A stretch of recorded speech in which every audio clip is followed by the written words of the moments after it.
నమస్తే friends, welcome to AP news hunt. ఆంధ్రప్రదేశ్ను ఇప్పటిలో వర్షాలు వీడే అవకాశం కనిపించడం లేదు. పశ్చిమ మధ్య ఆనుకొని ఉన్న వాయువ్య బంగాళాఖాతంలో వాయుగుండం కొనసాగుతోంది. కళింగపట్నానికి తూర్పున 280 కిలోమీటర్లు, గోపాల్పూర్కు తూర్పు ఆగ్నేయంగా 230 కిలోమీటర్లు, పారాదీప్కు దక్షిణ ఆగ్నేయంగా 260 కిలోమీటర్లు, దిగాకు దక్షిణంగా 390 కిలోమీటర్ల దూరంలో వాయుగుండం కేంద్రీకృతమై ఉంది. ఈ వాయుగుండం పశ్చిమ వాయువ్య దిశగా కదులుతూ మరింత బలపడి తీవ్ర వాయుగుండంగా మారే అవకాశం ఉందని విశాఖపట్నం వాతావరణ కేంద్రం హెచ్చరించింది. సోమవారం సాయంత్రం లేదా రాత్రికి పూరి, దిగాల మధ్య వాయుగుండం తీరాన్ని దాటే అవకాశం ఉంది. ఈ ప్రభావంతో రానున్న 2 రోజుల్లో కోస్తా జిల్లాల్లో విస్తారంగా వర్షాలు కురుస్తాయని అప్రమత్తం చేసింది. శ్రీకాకుళం, విజయనగరం జిల్లాల్లో భారీ నుంచి అతి భారీ వర్షాలు కురుస్తాయని విశాఖ వాతావరణ కేంద్రం సూచన చేసింది. ఈ మేరకు రెడ్ అలర్ట్ జారీ చేసింది.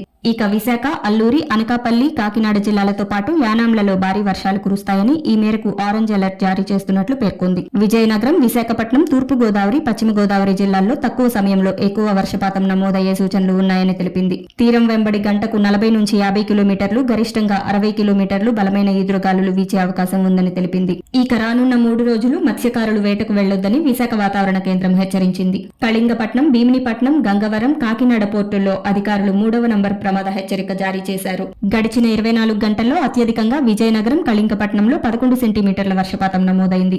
విశాఖపట్నం పశ్చిమ ఎమ్మెల్యే గణబాబు రామకృష్ణనగర్లోని కొండవాలు ప్రాంతాలను పరిశీలించారు. జోరున వర్షం నేపథ్యంలో ప్రమాదకర పరిస్థితుల్లో ఆయన కొండవాలు ప్రాంతాల్లో పర్యటించారు.